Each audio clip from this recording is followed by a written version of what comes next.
Subscribe करिए हमारे channel target UP TET CTET को और बेल आइकन को दबाइए। हेलो दोस्तों, मैं आनंद स्वागत करता हूं आप सभी का आपके अपने चैनल और app target UP TET CTET में। दोस्तों, हम पढ़ रहे हैं आपके डीएलएड फर्स्ट सेमेस्टर के कंप्यूटर विषय को और इसमें पहला चैप्टर जो है आपका वह मैंने पूरा कंप्लीट करा दिया है। पहला चैप्टर है आपका कंप्यूटर से परिचय, मतलब कंप्यूटर है क्या और कंप्यूटर का विकास किस तरीके से हुआ, ये सारी चीजें, मतलब कंप्यूटर से मोटा मोटी आपका इंट्रोडक्शन हुआ है कि कंप्यूटर का विकास कैसे हुआ, इसका इतिहास क्या रहा है, इसमें पीढ़ियां कितनी पीढ़ियां होती हैं, इसके लाभ हानि क्या होते हैं, कितने प्रकार का ये होता है, ये सारी चीजें हमने फर्स्ट चैप्टर में पढ़ ली है। ठीक है, ये भी बहुत इंपॉर्टेंट है, फर्स्ट चैप्टर है आपका, यहाँ से प्रश्न बनते ही बनते हैं। तो जिसने फर्स्ट चैप्टर नहीं पढ़ा है उसको अभी लिंक नीचे डिस्क्रिप्शन बॉक्स में मिल जाएगा।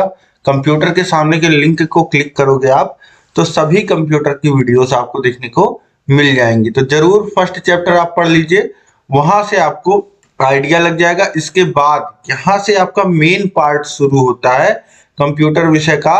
जो आपका दूसरा चैप्टर है वह कंप्यूटर सिस्टम के घटक, मतलब कंप्यूटर किन किन चीजों से मिलके बना होता है। जो कंप्यूटर मशीन होती है उसमें क्या क्या पार्ट्स होते हैं। ठीक है, तो कंपोनेंट्स ऑफ कंप्यूटर सिस्टम। एक कंप्यूटर सिस्टम मूल रूप से दो घटक, दो कंपोनेंट से निर्मित होता है। देखिए, कंप्यूटर जो है वो दो चीजों से मिलके बना होता है। जैसे वो दो चीजें क्या होती हैं, हार्डवेयर होता है और सॉफ्टवेयर होता है। हार्डवेयर और सॉफ्टवेयर में आपको कंफ्यूज नहीं होना है। हार्डवेयर क्या है? हार्डवेयर वह है जिसको आप टच फील कर सकते हैं, वह हार्डवेयर है। और सॉफ्टवेयर क्या है? सॉफ्टवेयर जिनसे कंप्यूटर चलता है। जैसे आपका शरीर है, तो आपका शरीर क्या है? जितनी चीजें आप, जैसे उंगलियां अपनी टच कर पा रहे हैं, अपना कंधा, मुंह, आंख, नाक, कान, ये सब आप टच कर पा रहे हैं, तो ये सब क्या है? ये सब हार्डवेयर है। लेकिन जो आपके अंदर दिमाग में है, जो जैसे आपको तो ये नहीं पता ना कि कैसे आप, एक सिग्नल आ जाता है और आप जो हाथ यहाँ से वहां ले जाना चाह रहे हैं, हाथ चला जा रहा है। लेकिन ये सब क्या है? ये सब पहले से दिमाग में फीड की गई चीजें हैं। ठीक है, ये भगवान की बनाई हुई चीजें हैं जिनसे आप बहुत अच्छे से, आपका शरीर जो है वह वर्क करता है। ठीक, तो इसी तरीके से एक मशीन बनाया गया इंसानों के द्वारा। ठीक है, तो उसमें पुर्जे तो लगाए गए, साथ के साथ उसमें दिमाग भी डाला गया। ठीक है, उसको प्रोग्राम भी किया गया। तो इसी प्रोग्रामिंग को, जिसको आप देख नहीं सकते, छू नहीं सकते, इसी को क्या कहते हैं? इसी को सॉफ्टवेयर कहते हैं। इसी सॉफ्टवेयर से ये पूरी मशीन चलती है। ठीक है, और पूरे जितने कंपोनेंट्स होते हैं उसको यह मैनेज करता है। ठीक है, तो सॉफ्टवेयर आप समझोगे अभी धीरे धीरे आगे। अभी हार्डवेयर के बारे में हम देखते हैं क्या क्या कंपोनेंट्स जो होते हैं वह कंप्यूटर में लगे होते हैं। जैसे आपके शरीर के बारे में पूछा जाए तो दो आंखें लगी हुई हैं, दो कान है, एक नाक है, एक मुंह है, दो हाथ है, दो पैर है। तो इसी तरीके से कंप्यूटर में क्या क्या होता है? कंप्यूटर के वे सभी भाग जिन्हें देखा तथा स्पर्श किया जा सकता है हार्डवेयर के श्रेणी में आते हैं। जैसे कंप्यूटर की इनपुट एवं आउटपुट डिवाइसेस आदि सभी हार्डवेयर होते हैं। अब कंप्यूटर में जो भी चीजें लगी होती हैं, जो भी कंपोनेंट लगे होते हैं, उनको मुख्यतः दो भागों में बांटा जाता है। एक होता है आपका इनपुट, जिसके माध्यम से हम कंप्यूटर को बताते हैं कि ये काम करना है, जिसके द्वारा कंप्यूटर में डेटा फीड करते हैं। और दूसरा होता है आउटपुट, जिसके द्वारा कंप्यूटर हमको जो अपनी प्रोसेसिंग है, जो उसने काम किया है, वह हमको दिखाता है। कंप्यूटर जो हमको रिजल्ट देता है वो आउटपुट डिवाइसेस के माध्यम से देता है। तो देखिए, सबसे पहले यहाँ पे देख लेते हैं निम्नलिखित प्रकार के हार्डवेयर कंप्यूटर से जुड़े होते हैं। पहला होता है, देखिए, इनपुट डिवाइसेस, दूसरा होता है प्रोसेसिंग डिवाइसेस, तीसरा होता है मेमोरी और चौथा होता है आउटपुट डिवाइसेस। तो ये चार तरीके की इनपुट आउटपुट तो आप समझ ही रहे हैं, लेकिन बीच में और क्या आता है? प्रोसेसिंग और मेमोरी आता है। ठीक है, तो जो मुख्य हार्डवेयर होते हैं कंप्यूटर में जो लगे होते हैं वह इनपुट डिवाइसेस, आउटपुट डिवाइसेस और प्रोसेसिंग डिवाइसेस और मेमोरी डिवाइसेस, या जिसे बोल देते हैं स्टोरेज डिवाइसेस, ये डिवाइसेस लगी होती हैं। अब एक एक करके हम पढ़ते हैं कि इनपुट डिवाइसेस क्या होती हैं, प्रोसेसिंग डिवाइसेस क्या होती हैं, मेमोरी डिवाइसेस क्या होती हैं और आउटपुट डिवाइसेस क्या होती हैं। इनपुट डिवाइसेस क्या होती हैं ये हम लोग देखते हैं। इनपुट डिवाइसेस क्या होती हैं, तो कंप्यूटर में स्वयं सोचने समझने की शक्ति नहीं होती है, यह कंप्यूटर की हानियों में मैंने आपको फर्स्ट चैप्टर में पढ़ाया था। अतः कंप्यूटर में कोई भी कार्य करने के लिए उसे आदेश देना पड़ता है। आप जब निर्देश दोगे कंप्यूटर को, जो कंप्यूटर को चला रहा है, जब वह कुछ निर्देश देगा कंप्यूटर को, कुछ इनपुट देगा, तभी वह काम करता है। ये आदेश कंप्यूटर में पहुंचने के लिए जिन युक्तियों की आवश्यकता पड़ती है उन्हें इनपुट युक्तियां, इनपुट डिवाइसेस कहते हैं। अब जैसे कंप्यूटर से आपको कोई काम कराना है तो आप कैसे कराओगे, आप उसे निर्देश दोगे और निर्देश किस माध्यम से दोगे, कंप्यूटर के उस हार्डवेयर के द्वारा आप निर्देश दोगे जो निर्देश देने के लिए बने होते हैं। तो निर्देश देने के लिए जो हार्डवेयर बने होते हैं कंप्यूटर में, उन्हें हम क्या कहते हैं, इनपुट डिवाइसेस कहते हैं। ठीक है, कंप्यूटर में जिन चीजों से, जिन हार्डवेयर से निर्देश दिए जाते हैं उन्हें हम लोग क्या कहते हैं, इनपुट डिवाइसेस कहते हैं। अब आपको समझ में आ रहा होगा। अब इनपुट डिवाइसेस में क्या क्या आता है, देखिए वर्तमान में अनेक प्रकार के इनपुट डिवाइसेस प्रयुक्त हो रही हैं। इनमें से कुछ निम्नलिखित हैं। देखिए पहला है कीबोर्ड। कीबोर्ड अभी एक एक करके हम लोग डिटेल्स में ये सारा जितने भी इनपुट डिवाइसेस हैं सभी को पढ़ेंगे। देखिए कीबोर्ड होता है, माउस होता है, ट्रैक बॉल होता है, लेखनी स्टाइलस होता है, लाइट पेन होता है, स्कैनर होता है, डिजिटल कैमरा होता है, माइक होता है, डिजिटल कीबोर्ड होता है, जॉय स्टिक होता है। तो ये सारी चीजें क्या हैं, ये सारी चीजें कंप्यूटर को निर्देश देने का काम करती हैं। मतलब क्या काम करना है कंप्यूटर को, यह कंप्यूटर को जब उपयोगकर्ता बताता है तो इन्हीं हार्डवेयर्स के द्वारा बताता है। समझ रहे होंगे आप। अगर आप भी कंप्यूटर को कोई निर्देश देंगे तो keyboard, mouse, scanner, mic, light pen, stylus, इन्हीं सारी चीजों, ये मुख्यतः 10 चीजें हैं, इसी में सारी चीजें लगभग कवर हो जा रही हैं। ठीक है, तो इन्हीं माध्यम से हम लोग, सबसे ज्यादा प्रयोग किसका होता है, कीबोर्ड और माउस का होता है, यह तो आपको पता ही होगा। तो कीबोर्ड और माउस के द्वारा हम कंप्यूटर को निर्देश देने का कार्य करते हैं। अब इसके बाद हम लोग देखेंगे कीबोर्ड को डिटेल में। कीबोर्ड क्या होता है, तो देखिए यह एक सामान्य टाइपराइटर कीबोर्ड की भांति है जो एक केबल द्वारा कंप्यूटर से जुड़ा होता है, जो एक केबल द्वारा कंप्यूटर से जुड़ा होता है। कीबोर्ड यूजर और कंप्यूटर के मध्य एक कड़ी की तरह होता है। कीबोर्ड की कोई भी की दबाने पर उसका प्रदर्शन तुरंत कंप्यूटर स्क्रीन पर हो जाता है। मुख्यतः कीबोर्ड डेटा को डिजिटल फॉर्मेट में बदलकर कंप्यूटर तक पहुंचाता है। चित्र में यहाँ पे आप देखिए कीबोर्ड आप देख पा रहे होंगे। अब कीबोर्ड क्या होता है, सामान्यतः आप लोगों ने जैसे टाइपराइटर आपने देखा होगा, वैसे ही इसमें भी ढेर सारे बटन्स होते हैं, सभी अंग्रेजी के अल्फाबेट लेटर होते हैं। और यहाँ पे आप देख पा रहे हैं कि फंक्शन की F1 से लेकर के F12 तक ये होती हैं फंक्शन की। 12 बटन फंक्शन की होती हैं। ये एस्केप बटन बिल्कुल कोने पे होता है, यहाँ पे देखिए टैब बटन, और ये सारे नंबर्स होते हैं 1 2 3 4 5। और यहाँ पे देखिए caption button, shift button, control button, ये है विंडोज बटन। ठीक है, और ये है ऑल्ट, ये है सबसे बड़ी बटन जो होती है ये स्पेस बटन होती है। ठीक है, और यहाँ पे आप देख पा रहे हैं इंटर बटन है, ये फिर शिफ्ट बटन है, कंट्रोल बटन है। ठीक है, और ये एरोस हैं ऊपर नीचे दाएं बाएं। ठीक है, और इस तरीके से ये सारे बटन्स का अलग अलग इस्तेमाल होता है, और इन सभी का जो इस्तेमाल होता है वह कंप्यूटर को निर्देश देने के लिए, कंप्यूटर में कुछ इनपुट डालने के लिए किया जाता है। तो कीबोर्ड को आप समझ गए होंगे। अब इसके बाद अगला जो हमारा इनपुट डिवाइस आता है वह आता है माउस।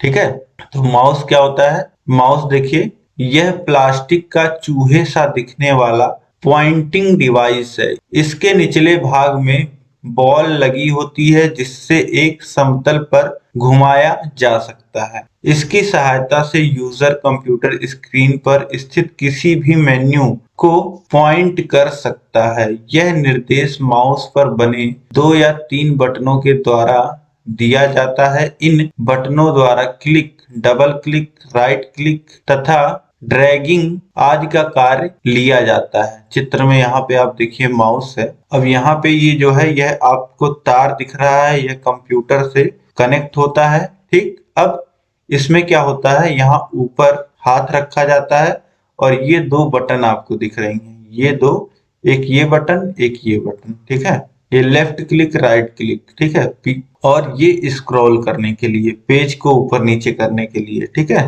तो इस तरीके से ये जो हो जाता है, यह माउस चूहे की तरह दिखता है, इसलिए इसका नाम ही है माउस। ठीक है, अब देखिए माउस जो होते हैं वह मुख्यतः 3 प्रकार के होते हैं। मैकेनिकल माउस आते हैं और ऑटो मैकेनिकल माउस आते हैं और ऑप्टिकल माउस आते हैं। ठीक है, तो ये हो गया दूसरा जो हमारा इनपुट डिवाइस है। तीसरा इनपुट डिवाइस देखिए ट्रैक बॉल। ट्रैक बॉल किस तरीके से यूज किया जाता है, यह डिवाइस माउस की तरह ही होती है।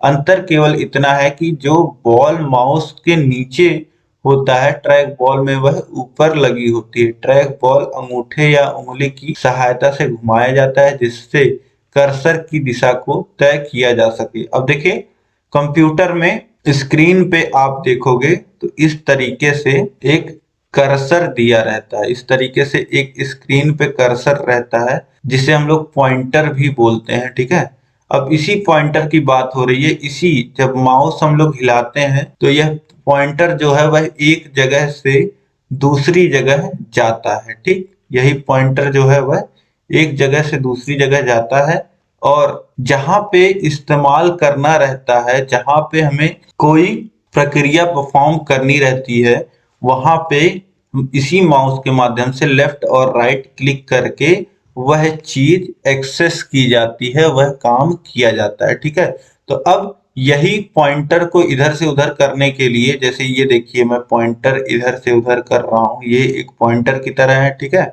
ये जो आपको पेंसिल दिख रहा होगा या इसी शेप में दिख रहा होगा। ठीक है, तो ये क्या हो गया, ये मैं माउस के माध्यम से ही हिला रहा हूँ। ठीक है, तो इस तरीके से माउस को जब हम लोग यहाँ पे टेबल पे आगे पीछे करते हैं तो यह पॉइंटर आगे पीछे कंप्यूटर स्क्रीन पे जाता है और यही प्रक्रिया जो है वह यहाँ पे ट्रैक बॉल में, ये जो ऊपर बॉल लगी है इसको, यह रोटेट होता है, पूरा घूमता है। ठीक है, जैसे हाथ में लेकर के आप बॉल को नचाएं वैसे ही यह घूमता है। ठीक है, तो ट्रैक बॉल माउस की अपेक्षा कम जगह घेरती है। माउस की तरह इसे इधर उधर घुमाना नहीं पड़ता है। इसका अधिकांशतः उपयोग लैपटॉप तथा गेम में किया जाता है। चित्र में ट्रैक बॉल। अब आपने जब लैपटॉप देखा होगा तो इस तरीके से उसमें माउस पैड लगा होता है। ठीक है, तो इसको जैसे जैसे इधर उधर हम लोग करते हैं वैसे ही स्क्रीन पे कर्सर इधर उधर होता है। ठीक है, तो उसी तरीके से है ये, बस पैड की जगह यहाँ क्या होता है, बॉल होता है। अब इसके बाद देखिए लेखनी स्टाइलस क्या होता है। यह देखने में एक साधारण पेन की तरह होता है।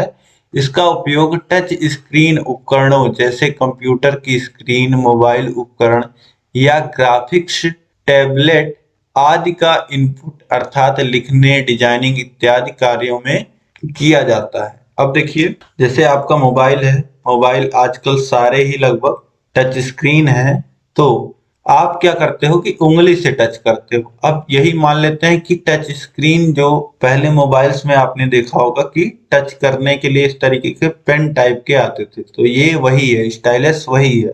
जैसे अगर मान लेते हैं कि अभी आपके उंगली से टच होना बंद हो जाए और उंगली की जगह आपको एक पेन दे दिया जाए और उसी पेन से ही स्क्रीन टच होती हो, या फिर कई मोबाइल्स में, टैबलेट्स में आपने देखा होगा कि बहुत बारीक काम करने के लिए, डिजाइनिंग करने के लिए पेन साथ में दिया रहता है। ठीक है, अभी मान लेते हैं जैसे हम लोग क्या करते हैं, आर्ट जो होता है वह पेंसिल के माध्यम से पेज पे हम लोग बनाते हैं, लेकिन आजकल ग्राफिक डिजाइनिंग में हो जाए या फिर कोई आर्ट बनाने का काम, आप देखोगे तो वेस्टर्न कंट्रीज में जहाँ पे डिवाइसेस सस्ती हैं और टेक्नोलॉजी काफी आगे है, वहां पे लोग इन्हीं डिवाइसेस का उपयोग करते हैं। इसी तरीके से स्टाइलस का उपयोग करते हैं जिससे वह स्क्रीन पे और अच्छी पकड़ बना पाते हैं। उंगली से भी अच्छी पकड़ जो है वह स्क्रीन पे स्टाइलस के माध्यम से बन पाती है। अब इसके बाद देखिए लाइट पेन। तो यह पेन के आकार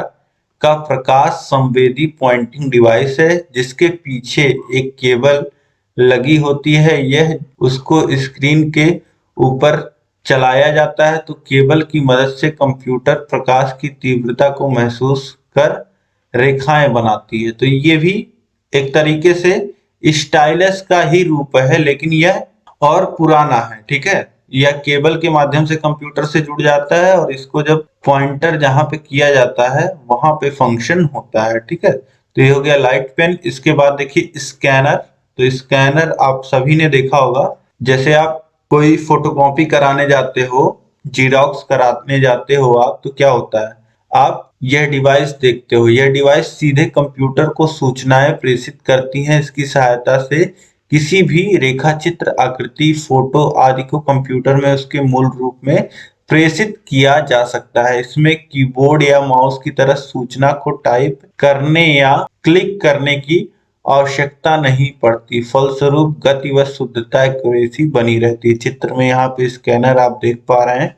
अब स्कैनर कैसे इनपुट डिवाइस है, यह आप लोग सोच रहे होंगे।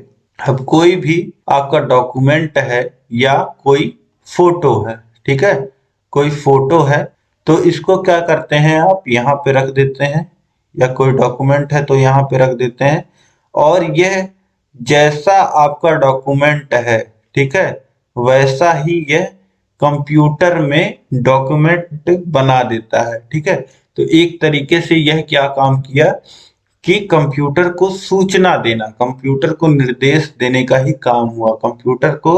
कंप्यूटर में कुछ इनपुट गया। ठीक है, तो इसीलिए स्कैनर भी क्या है, एक इनपुट डिवाइस है। कंप्यूटर को सूचना प्रदान करना, या कंप्यूटर को आपने जब कहा कि इसको स्कैन करो तो वह किसके माध्यम से इनपुट लेता है, यह स्कैनर के माध्यम से लेता है। अब इसके बाद देखिए अगला जो है वह हमारा डिजिटल कैमरा है। अब इससे हाई रेजोल्यूशन की फोटो खींचकर कंप्यूटर में भेजा जा सकता है। इसके द्वारा साउंड रिकॉर्डिंग, वीडियो रिकॉर्डिंग भी कर सकते हैं। इसकी सबसे बड़ी विशेषता डिजिटल परिवर्तन है। यह किसी भी इमेज को डिजिटल रूप में परिवर्तित कर कंप्यूटर को भेजता है और कंप्यूटर भी डिजिटल रूप में इनपुट लेता है। चित्र डिजिटल कैमरा।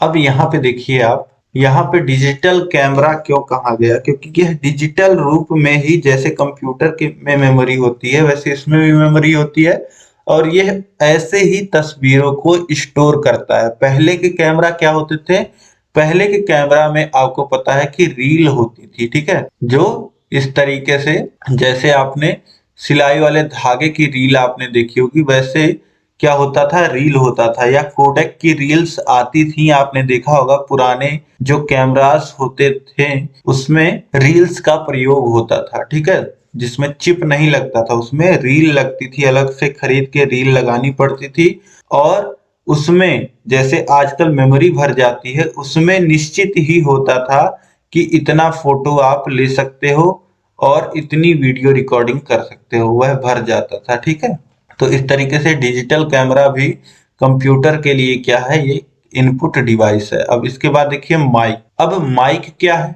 माइक आपने देखा होगा, यह जो क्लास रिकॉर्ड कर रहा हूं मैं, यह एक लैपटॉप में कर रहा हूं। ठीक, तो मेरी जो आवाज है वह लैपटॉप में किस माध्यम से जा रही है, यह माइक के माध्यम से जा रही है, और लैपटॉप में रिकॉर्ड हो रही है और सेव हो रही है।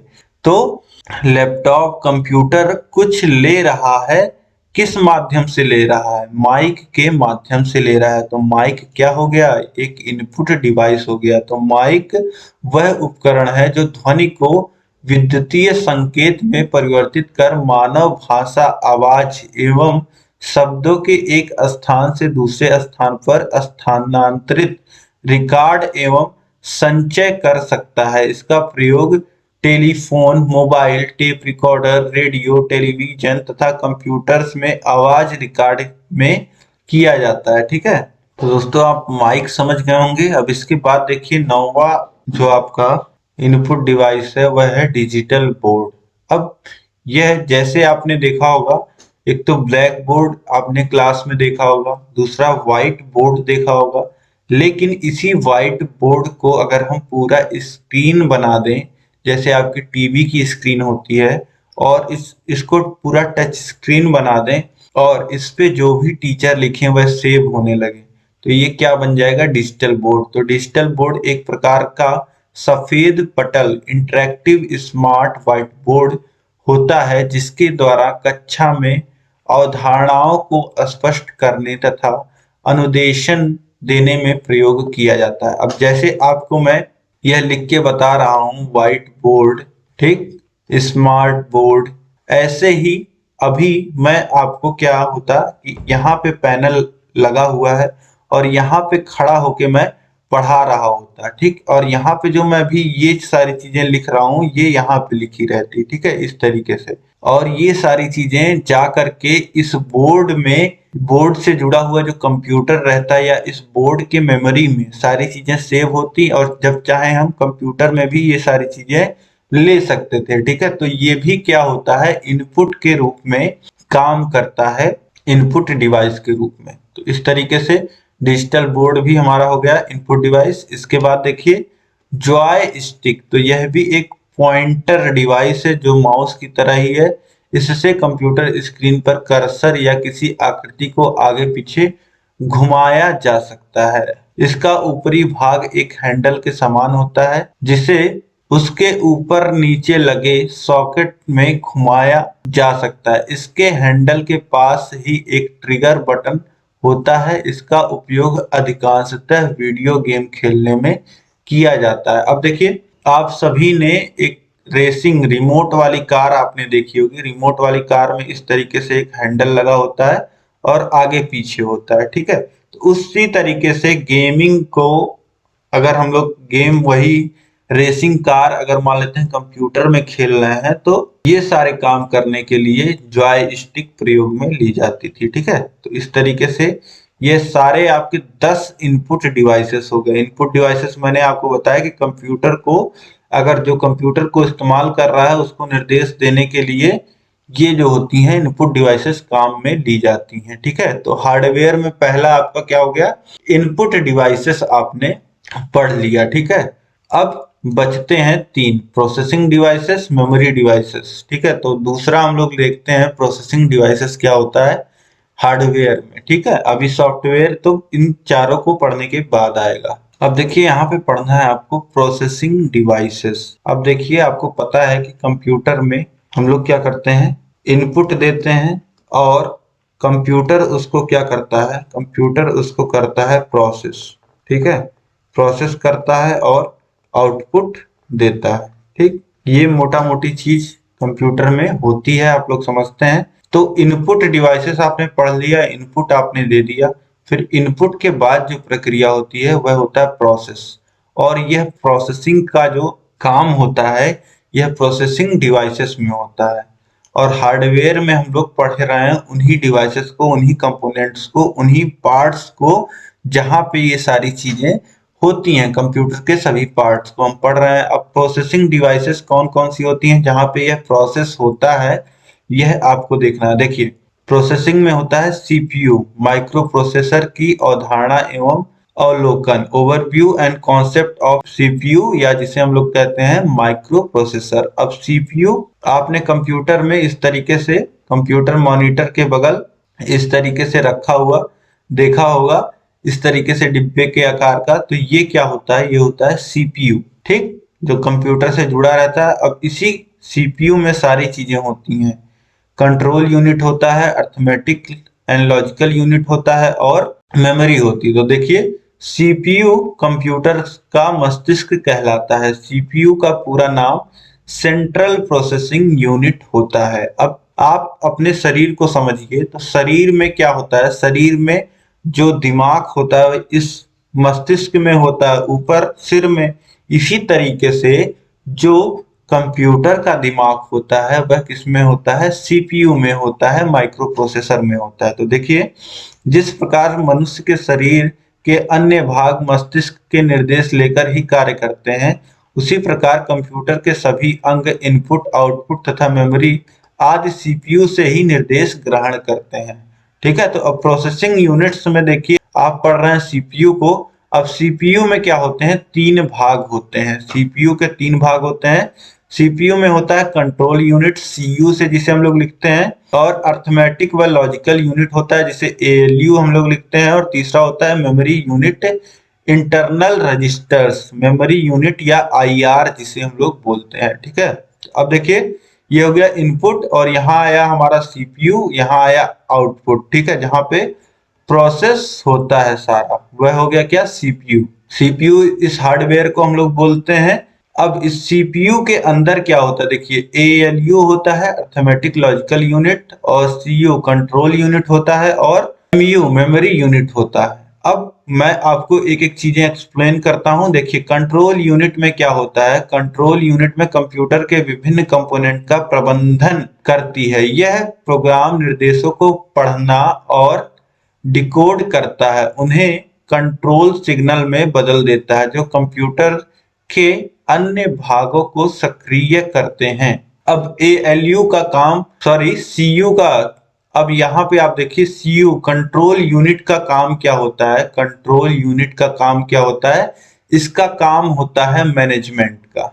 आपने अपने स्कूल कॉलेज में देखा होगा कि कुछ टीचर्स जो होते हैं वह पढ़ाते हैं। ठीक है, कॉलेज में, स्कूल में आपने देखा होगा कि कुछ लोग जो आपके टीचर्स हैं वह स्कूल में पढ़ाते हैं, और कुछ लोग जो स्कूल के वाहन होते हैं उनको चलाते हैं, और कुछ लोग साफ सफाई का काम करते हैं। ठीक है, और इस तरीके से अन्य अन्य काम लोग स्कूल में करते हैं। लेकिन आपने कुछ लोगों को देखा होगा, एक दो लोग जो ऑफिस में बैठते हैं, या फिर वो लोग क्या करते हैं, वो लोग केवल देखते हैं कि कौन क्या कर रहा है, वह मैनेजमेंट का काम देखते हैं। ठीक है, वह सभी को प्रबंध करने का, मैनेज करने का काम करते हैं। तो प्रबंधन मतलब यही होता है, मैनेजमेंट। ठीक है, तो कंट्रोल यूनिट का काम क्या है, कंट्रोल यूनिट कंप्यूटर के विभिन्न कंपोनेंट्स का प्रबंधन करती है। अब कंट्रोल यूनिट को आप समझ जाइए, कंट्रोल यूनिट कुछ नहीं करता है,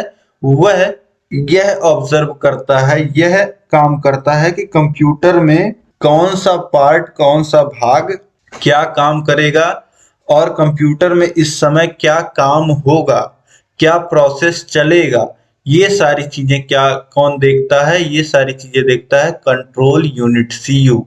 ठीक है, अब इसके बाद देखिए अर्थमेटिक एंड लॉजिकल यूनिट। तो अर्थमेटिक एंड लॉजिकल संक्रिया कर सकता है, अर्थमेटिक संक्रियाओं का समूह जो एएलयू जोड़ने, घटाने और अधिक जटिल गणितीय संक्रियाओं के लिए समर्थन करता है। लॉजिक संक्रिया में बुलियन लॉजिक जैसे एंड, और, नॉर, नॉट शामिल हैं। ये जटिल सतर्क स्टेटमेंट बनाने के लिए उपयोगी हो सकते हैं। अब देखिए, एएलयू जैसा कि इसका नाम ही है, अर्थमेटिक एंड लॉजिकल यूनिट, तो इसमें क्या होता है, अर्थमेटिक का मतलब होता है जोड़, घटाना, गुणा, भाग। अर्थमेटिक का मतलब हो ही गया गणित से संबंधित, तो गणित में क्या होता है, जोड़, घटाना, गुणा, भाग। तो जो भी कंप्यूटर को कैलकुलेशंस का काम दिया जाएगा या कहीं पे लॉजिक लगाना है, ठीक है, तो वह काम किसके द्वारा किया जाता है, वह काम किया जाता है अर्थमेटिक एंड लॉजिकल यूनिट के द्वारा। अब आपको पता है कि हाँ, ये दिमाग है। ठीक है, ये आपको पता चल गया, सीपीयू दिमाग है कंप्यूटर का। तो इसमें देखिए क्या क्या काम होगा, सभी को प्रबंधन, मैनेजमेंट का काम होगा यहाँ पे, और जो भी प्रोसेसेस होंगे, जोड़, घटाना, गुणा, भाग का लॉजिक कुछ लगाना है, तो ये क्या काम होगा, इसी में होगा, सीपीयू में। अब तीसरा जो पार्ट होता है सीपीयू का, वह होता है मेमोरी यूनिट। इसमें क्या होता है, यह सीपीयू की तीव्र गति की मेमोरी होती है। कंट्रोल यूनिट मुख्य मेमोरी के ऑपरेंड्स की वैल्यू पढ़कर इंटरनल रजिस्टर में स्टोर कर देती है, जहां एएलयू इन्हें प्राप्त करता है। इसके अलावा एएलयू माध्यमिक परिणामों को अस्थायी रूप से स्टोर करने के लिए भी इन रजिस्टर्स का उपयोग करता है। अब देखिए मेमोरी यूनिट क्या है। आपके दिमाग में आपको पता होता है कि कुछ याददाश्त होती हैं, कुछ यादें होती हैं, तो ये क्या होता है, ये स्टोर रहता है दिमाग के एक भाग में जहां पे सारी चीजें स्टोर रहती। तो इसी को कंप्यूटर में जो सारी चीजें स्टोर होती हैं वह कहाँ स्टोर होती है, इसके मेमोरी में। ठीक है, मेमोरी यूनिट। तो यह सीपीयू का तीव्र गति से चलने वाला मेमोरी होता है और ये सारी मेमोरी कहाँ, रजिस्टर्स में स्टोर होती है। ठीक है, इन्हीं रजिस्टर्स में जब इनपुट लेना होता है, कुछ प्रक्रिया शुरू करनी होती है, तो भी यहीं से डेटा उठाया जाता है या फिर जो ऑपरेट करता है वो डेटा देता है। और जब प्रोसेस हो जाता है तब भी डेटा अगर सेव करना होता है तो यहीं मेमोरी यूनिट में सेव होता है। तो इस तरीके से आपने सीपीयू देख लिया, सीपीयू के पार्ट। उम्मीद है कि यह जो आपको प्रोसेसिंग यूनिट है, प्रोसेसिंग डिवाइसेस है, यह समझ में आया होगा। अब इसी प्रोसेसिंग डिवाइसेस में देखिए मैंने आपसे नाम लिया बसेस का, रजिस्टर का नाम आपने सुना, जहाँ पे जो डेटा होता है वह स्टोर होता है। ठीक है, मेमोरी में, मेमोरी जो होता है वह किस में होता है, रजिस्टर्स में होता है। ठीक, तो आप देखिए रजिस्टर्स भी अलग से आप देख लीजिए। रजिस्टर्स क्या होते हैं, अनुदेशों की व्याख्या एवं उनके कार्यों का निष्पादित करने के लिए कंप्यूटर बहुत सी मेमोरी इकाइयों का उपयोग करता है जिन्हें रजिस्टर कहते हैं। ठीक है, तो अनुदेशों की व्याख्या और उनके कार्यों को निष्पादित करने के लिए कंप्यूटर बहुत सारी मेमोरी इकाइयां, बहुत सारी, आपको पता है कि मेमोरी की जरूरत तो पड़ती ही है। तो ये जो मेमोरी होती है वो कहाँ स्टोर होती है, रजिस्टर्स में। रजिस्टर्स की लंबाई इसमें संग्रहित होने वाली बिट्स की संख्या के बराबर होती है। एक रजिस्टर 8 बिट का संग्रहण करता है, 8 बिट रजिस्टर कहलाता है। ठीक है, तो रजिस्टर आपको पता चल गया। और यह जो बिट है यह मेमोरी को नापने का, जैसे मीटर किलोमीटर नापा जाता है दूरी को, वैसे ही मेमोरी कितना है यह नापा जाता है बिट में, बाइट में, और आपको पता होगा जीबी में और टीबी में, टेराबाइट में। ठीक है, तो इस तरीके से रजिस्टर आप समझ गए होंगे। अब इसके बाद देखिए आप बसेस क्या होती हैं। तो जैसे आप के लाइफ में बसेस होती हैं, आपको पता है कि एक स्थान से दूसरे स्थान तक जाने के लिए बसेस, वैसे ही कंप्यूटर में भी क्या होती हैं, बसेस होती हैं। देखिए किस लिए होती हैं, एक बड़े रजिस्टर ऑर्गेनाइजेशन में विभिन्न रजिस्टर्स का प्रयोग होता है जो कॉमन बस सिस्टम नाम से जानी जाती हैं, के मध्य सूचना के स्थानांतरण हेतु अधिक प्रभावी विधि है। एक बस संरचना में सामान्य रेखाएं, कॉमन लाइंस, एक समुच्चय होता है। एक रजिस्टर के प्रत्येक बिट के लिए एक रेखा जिससे बाइनरी सूचना स्थानांतरित होती है। नियंत्रण संकेत यह निर्धारित करता है कि प्रत्येक विशेष रजिस्टर के स्थानांतरण के समय बस किस रजिस्टर को चुनता है। डेटा लाइन, एड्रेस लाइन और कंट्रोल लाइन को इनपुट आउटपुट बस रखता है। मैग्नेटिक डिस्क, प्रिंटर, टर्मिनल व्यापक उद्देश्य वाले कंप्यूटर के साथ लगे होते हैं। प्रत्येक इंटरफेस एड्रेस को डिकोड करता है और इसका नियंत्रण इनपुट आउटपुट बस से प्राप्त होता है। सहायक उपकरणों के लिए उनकी व्यवस्था करता है और सहायक उपकरणों के नियंत्रकों के संकेतों को उपलब्ध कराता है। तो देखिए बस का काम क्या होता है कि जो भी डेटा होता है रजिस्टर्स में, आपको पता है कि उस डेटा को काम लगता है और डेटा रजिस्टर्स में आके स्टोर भी होता है। तो उसके लिए क्या होते हैं, उसके लिए यहाँ पे आप देखिए, उसके लिए होते हैं बसेस। ठीक है, इनको बाइनरी को स्थानांतरित करने के लिए बसेस होती हैं, जो डेटा लाइन होता है और एड्रेस लाइन भी होता है और कंट्रोल लाइंस भी होता है। ठीक है, तो इस तरीके से बस आप समझ गए होंगे। इसके बाद प्रोसेसिंग स्पीड क्या होता है। तो देखिए प्रोसेसिंग स्पीड यह बताती है कि कोई भी सूचना किस गति से प्राप्त हो रही है या समझी जा रही है तथा उसके प्रति कितनी प्रक्रिया कर रही है। ठीक है, अब प्रोसेसिंग स्पीड, किसी का स्पीड क्या बताता है, जैसे नॉर्मली स्पीड की अगर हम लोग बात करें तो वह कितना तेजी से कोई काम कर रहा है यह उसकी स्पीड बताता है। तो प्रोसेसिंग स्पीड क्या होता है? कंप्यूटर की प्रोसेसिंग स्पीड, कितने तेजी से वह इनपुट को प्राप्त कर रहा है, उसको प्रोसेस करके आउटपुट दे रहा है, यही होती है कंप्यूटर की प्रोसेसिंग स्पीड। ठीक है, तो सीपीयू में अनुदेशों की एक सारणी होती है जिसके कंप्यूटर प्रोग्राम चलते हैं। सीपीयू के कार्य की स्पीड हर्ट्ज में मापा जाता है। आधुनिक प्रोसेसर त्वरित गति से कार्य करने वाले होते हैं, इसीलिए हर्ट्ज के स्थान पे गीगा हर्ट्ज का प्रयोग किया जाता है।